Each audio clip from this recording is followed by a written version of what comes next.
Hello दोस्तों, नमस्कार। आपका अपना चैनल एजुकेशन मेरा सफर में आपका स्वागत है। आज का विषय है केमिस्ट्री और केमिस्ट्री में हम लेकर के आए हैं सब्जेक्टिव क्वेश्चन, जो परीक्षा में 3 नंबर या 5 नंबर में पूछेगा। तो ध्यान देना बाबू, ध्यान दे रहा है सब। मार्कर कहाँ है? देखना, ध्यान देना। संयोजन अभिक्रिया किसे कहते हैं? कौन अभिक्रिया?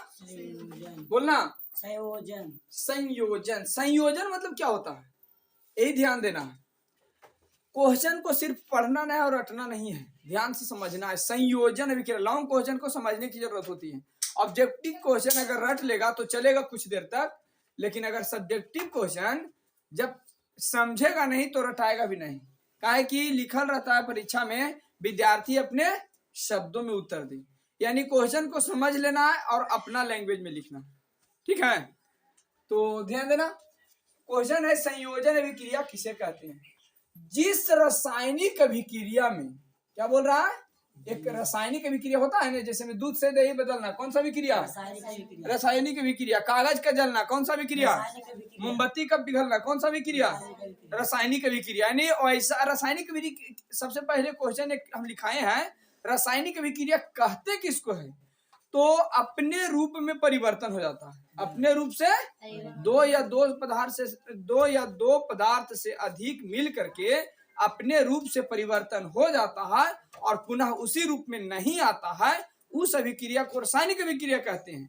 और अगर पुनः उसी रूप में आ जाता है तो उस अभिक्रिया को भौतिक अभिक्रिया कहते हैं। अरे समझ में? तो रासायनिक अभिक्रिया में जैसे दूध से दही बदलना रासायनिक अभिक्रिया है, तो उसी प्रकार से बता रहा है संयोजन अभिक्रिया किसे कहते हैं? तो जिस रासायनिक अभिक्रिया में, जो भी रासायनिक अभिक्रिया हुआ, उसमें दो या दो से अधिक पदार्थ, क्या बता रहा है? दो या दो से अधिक पदार्थ, चाहे तो तत्व हो या तो यौगिक, परस्पर संयोग करके, यानी आपस में मिल करके, जैसे नाभिकीय संलयन हम समझाए हैं ना, अगला वीडियो में भी बताए हैं नाभिकीय संलयन किसे कहते हैं।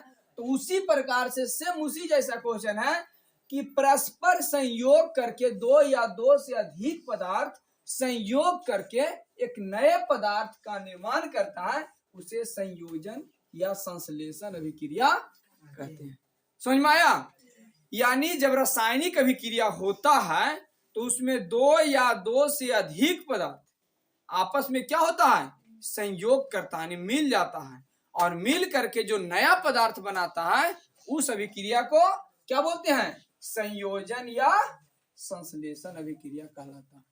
समझ में आ गया? दिक्कत किसी का नहीं। एकदम एक शब्द में समझना है कि संयोजन मतलब संयोग होना, यानी जुड़ना। तो दो या दो से अधिक पदार्थ आपस में संयोग होकर के, चाहे तो वो तत्व हो या तो यौगिक, अगर परस्पर जुड़ करके संयोग करके एक नए पदार्थ का निर्माण करता है, उसे संयोजन या संश्लेषण अभिक्रिया कहते हैं। समझ में आ रहा? वियोजन किसे कहते हैं? देखिए इसका सेम उल्टा, वियोजन या तो उसका नाम है अपघटन। वियोजन या अपघटन। वियोजन क्या कहते हैं? तो वियोजन के मतलब होता है, संयोजन के मतलब सट जाना और वियोजन के मतलब बट जाना। आ रहा समझ में? एकदम क्वेश्चन से समझना है। संयोजन के मतलब सट जाना, इसमें बता दिया है ना कि दो या दो से अधिक पदार्थ परस्पर संयोग करके एक नया पदार्थ, यानी सट गया और नया पदार्थ बना दिया संयोग करके।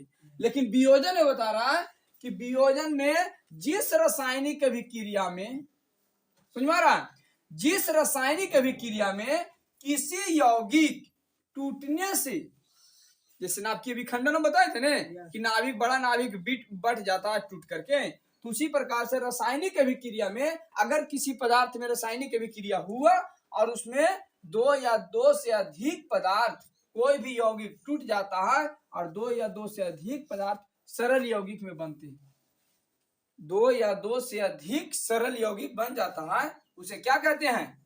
वियोजन अभिक्रिया कहते हैं। समझ में आ रहा? दोनों में ही रासायनिक समीकरण हो रहा है। दोनों में क्या हो रहा है? संयोजन में भी रासायनिक अभिक्रिया और वियोजन में भी रासायनिक अभिक्रिया। लेकिन एक में बता रहा है कि अगर जुट गया, दो या दो से अधिक था और जुट करके एक बन गया नया, तो उसे संयोजन कहते हैं। और अगर एक था और टूट टूट करके सरल यौगिक में अनेक में बट गया, यानी बहुत सारे बन गया, तो उसे क्या कहते हैं? वियोजन कहते हैं। क्या कहते हैं? वियोजन। संयोजन के मतलब सटना और वियोजन के मतलब टूट करके बटना। यहाँ तक किसी का कोई प्रॉब्लम नहीं? चलिए अगला क्वेश्चन है, वैद्युत अपघटन अभिक्रिया किसे कहते हैं? कौन सी अभिक्रिया? वैद्युत अपघटन अभिक्रिया। वह अपघटन अभिक्रिया, देखिए अपघटन अभिक्रिया वैसी अपघटन अभिक्रिया जो वैद्युत प्रवाह के कारण होती है। विद्युत प्रवाह के कारण अगर वैद्युत अपघटन अभिक्रिया हुआ तो उसे क्या कहते हैं? वैद्युत अपघटन अभिक्रिया कहलाता है। यानी वैद्युत अपघटन वह अभिक्रिया है जो विद्युत प्रवाह के कारण होता है। किसके कारण होती है? बस थोड़ा सा ध्यान देना है, विद्युत प्रवाह के कारण जब होती है तो वैद्युत अपघटन अभिक्रिया कहलाता है। समझ में आ रहा? वैद्युत अपघटन अभिक्रिया किसको कहते हैं? तो ऐसी अभिक्रिया वैद्युत अपघटन अभिक्रिया कहलाता है जो विद्युत प्रवाह के कारण होती है। किसके कारण होती है? वैद्युत प्रवाह के कारण अगर होती है तो उसे वैद्युत अपघटन अभिक्रिया कहते हैं। ठीक है? अरे बाबू समझ में? तो जैसे मानव शरीर में भोजन जो पचता है वो कौन सा अभिक्रिया है? अपघटन अभिक्रिया। मानव के शरीर में भोजन का पचना कैसे अभिक्रिया है? ऑब्जेक्टिव क्वेश्चन में आएगा कि मानव शरीर में भोजन का पचना कैसे अभिक्रिया है? अपघटन अभिक्रिया। यहाँ तक किसी का कोई प्रॉब्लम नहीं? समझ में आ रहा है ना? चलो अगला क्वेश्चन है विस्थापन। विस्थापन अभिक्रिया किसे कहते हैं? किसी अधिक क्रियाशील धातु, वैसा धातु जो ज्यादा क्रियाशील है। समझ में आ रहा? किसी अधिक क्रियाशील धातु द्वारा कम क्रियाशील धातु का उसके लवण से विस्थापन। देखिए कह रहा है किसी भी अधिक क्रियाशील धातु कम क्रियाशील धातु के द्वारा, किसी अधिक क्रियाशील धातु द्वारा, जो ज्यादा अधिक क्रियाशील धातु है, कम क्रियाशील धातु का उसके लवण से विस्थापन होता है। अधिक वाला जो है ना से कम वाला से क्या होता है? विस्थापन होता है, टूटता है। समझ में आ रहा? तो उसे क्या कहते हैं? एकल विस्थापन अभिक्रिया कहते हैं। समझ में आ रहा? यानी अधिक क्रियाशील वाला धातु जो है से कम अभिक्रियाशील वाला धातु के क्या करता है? विस्थापित करता है, लवण से विस्थापित कर देता है। उसे क्या कहते हैं? एकल विस्थापन अभिक्रिया कहलाती है। अगला क्वेश्चन है उभय विस्थापन। कौन विस्थापन? जिस रासायनिक अभिक्रिया में दो या उससे अधिक, जिस रासायनिक अभिक्रिया में दो यौगिक अपने आयनों का विनिमय या आदान प्रदान करता है। कह रहा है जिस रासायनिक अभिक्रिया समझ में आ गया? तो वही रासायनिक अभिक्रिया में दो जो यौगिक होता है अपने आयनों में क्या करता है? लेन देन करता है, आदान प्रदान करता है। एक उसको देता है, उससे ये लेता है। यानी अपने आयनों में जब विनिमय आदान प्रदान करता है तो उसे क्या कहते हैं? उभय विस्थापन अभिक्रिया। समझ में आ रहा? दो यौगिक अगर अपने में लेन देन करे, आदान प्रदान करता है, कौन से अभिक्रिया में? रासायनिक अभिक्रिया में, तो उसे क्या कहते हैं? उभय विस्थापन अभिक्रिया कहते हैं। यानी रासायनिक अभिक्रिया में, बार बार क्वेश्चन को समझा रहे हैं कि रासायनिक अभिक्रिया में दो यौगिक अपने में आदान प्रदान करता है। समझ आ रहा? अपने में क्या करता है? आदान प्रदान करता है, तो उसे क्या कहते हैं? उभय विस्थापन अभिक्रिया कहलाती है। ठीक है? तो यहाँ तक समझ में आ गया? अब अगला क्वेश्चन ध्यान दीजिएगा। तो ध्यान देना बाबू, देखो बाहर में बारिश हो रहा है ना? बारिश क्या बोलता है रे? बाहर में बारिश हो रही है और हम लोग अंदर में पढ़ रहे हैं। अगर आवाज में कोई दिक्कत होगा तो ध्यान से समझना। अब आगे देखना उष्मा क्षेपी अभिक्रिया। कौन सी अभिक्रिया? उष्मा क्षेपी अभिक्रिया। तो जिस रासायनिक अभिक्रिया में अभी हम बता के गए हैं रासायनिक अभिक्रिया किसे कहते हैं, ठीक है? तो वही रासायनिक अभिक्रिया में प्रतिफल के साथ साथ ऊर्जा भी निकलती है। अभी छापना नहीं है, रुक जाओ, पहले समझ लेना।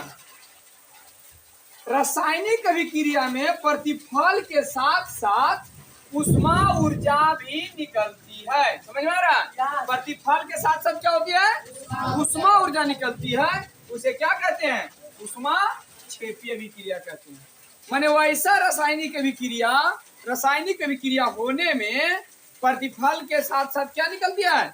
ऊष्मा ऊर्जा भी निकलती है। क्या निकलती है? अगर प्रतिफल के साथ साथ ऊष्मा ऊर्जा निकलता है, वैसे रासायनिक अभिक्रिया को ऊष्मा क्षेपीय अभिक्रिया कहते हैं। समझ में आ रहा? ऊष्मा शोषी अभिक्रिया किसे कहते हैं? तो जिस रासायनिक अभिक्रिया में ऊष्मा ऊर्जा का अवशोषण होता है। देखिए, इसमें भी वैसा रासायनिक अभिक्रिया यानी रासायनिक अभिक्रिया होने में ऊष्मा ऊर्जा के साथ साथ क्या होती है? ऊष्मा ऊर्जा का अवशोषण होता है। ऊष्मा ऊर्जा का अवशोषण होता है, उसे क्या कहते हैं? ऊष्मा क्षेपीय अभिक्रिया कहते हैं। सॉरी, ऊष्मा शोषी अभिक्रिया कहते हैं। क्या कहते हैं? ऊष्मा क्षेपी और ऊष्मा शोषी। समझ में आ गया? यानी ऊष्मा क्षेपी में क्या कहा? प्रतिफल के साथ साथ ऊष्मा ऊर्जा निकलता है, और इसमें कह रहा है क्या? ऊष्मा ऊर्जा का, इसमें ऊष्मा ऊर्जा निकलता है और ऊष्मा शोषी में ऊष्मा ऊर्जा का अवशोषण करता है। कोई दिक्कत नहीं। चलिए अगला क्वेश्चन है ऑक्सीकरण। क्या कहे? ऑक्सीकरण। जिस अभिक्रिया में किसी पदार्थ का ऑक्सीजन के साथ, कोई भी पदार्थ के ऑक्सीजन के साथ सीधा अगर संयोग हो जाए तो उसे क्या कहते हैं? ऑक्सीकरण अभिक्रिया कहलाती है। क्या कहलाती है? ऑक्सीकरण अभिक्रिया। यानी बता रहा है ऑक्सीकरण किसे कहते हैं? तो जिस अभिक्रिया में जो भी अभिक्रिया होवे उसमें ऑक्सीजन के साथ सीधा संयोग हो जाए, ऑक्सीजन के साथ सीधा संयोग हो जाए मतलब सट जाए, जुड़ जाए, उसे क्या कहते हैं? ऑक्सीकरण। ऑक्सीकरण में क्या कहा जाता है? ऑक्सीजन का संयोग होता है तो ऑक्सीकरण अभिक्रिया कहलाती है। समझ में आ रहा? अगला क्वेश्चन है ऑक्सीकरण एवं अवकरण अभिक्रिया हमेशा साथ साथ होती है। देखो ध्यान देना है, नोट में लिखना है ऑक्सीकरण अभिक्रिया और अवकरण अभिक्रिया। ऑक्सीकरण और अवकरण दोनों क्या होती है? हमेशा साथ साथ होती है, एक साथ होती है। ठीक है, अब आगे देखना है अवकरण अभिक्रिया। क्या देखना है? जिस पदार्थ का ऑक्सीकरण होता है, जो भी पदार्थ हो जिसका ऑक्सीकरण होता है उसे क्या कहते हैं? अवकारक। अवकारक कहा जाता है। क्या कहा जाता है? अवकारक किसे कहते हैं? तो जिस पदार्थ का ऑक्सीकरण होता है उसे अवकारक कहते हैं, और जिस पदार्थ का अवकरण होता है ऑक्सीकारक कहलाता है। समझ में आ रहा है दोनों क्वेश्चन? ऑक्सीकारक किसे कहते, अवकारक किसे कहते हैं? तो जिसका ऑक्सीकरण होता है अवकारक कहलाता है। ऑक्सीकारक किसे कहते हैं? तो जिसका अवकरण होता है। इसमें ऑक्सीकरण हो रहा है तो अवकारक कहलाया, इसमें अवकरण हो रहा है तो ऑक्सीकारक कहलाया। समझ में आ रहा? अवकारक में ऑक्सीकरण होता है तो अवकारक कहलाता है, और ऑक्सीकारक में अवकरण होता है तो क्या कहलाती है? ऑक्सीकारक कहलाती है। ध्यान देना है एकदम, इसी पॉइंट पर दोनों पढ़ने में एक जैसा लग रहा है। देखो अवकारक, अवकारक में क्या होता है? ऑक्सीकरण होता है। अवकारक में ऑक्सीकरण होता है और ऑक्सीकारक में अवकरण होता है। इसमें ऑक्सीकरण हो रहा है, इसमें अवकरण हो रहा है। ऑक्सीकरण अवकरण। तो अगर ऑक्सीकरण हुआ तो अवकारक कहलाया, और अगर अवकरण हुआ तो ऑक्सीकारक कहलाया। समझ में आ रहा? अब अगला देखना है ऑक्सीकरण अवकरण अभिक्रिया को रेडॉक्स अभिक्रिया भी कहते हैं। पूछ देगा परीक्षा में रेडॉक्स अभिक्रिया किसे कहते हैं? तो चाहे तो ऑक्सीकरण अवकरण का दोनों डिफिनेशन लंबा कर देना, या तो अगर वो नहीं लिखना है तो क्या लिखना है? ऑक्सीकरण अवकरण, ये दोनों अभिक्रिया को रेडॉक्स अभिक्रिया कहा जाता है। समझ में आ रहा? समझ में आ रहा बाबू? ठीक है।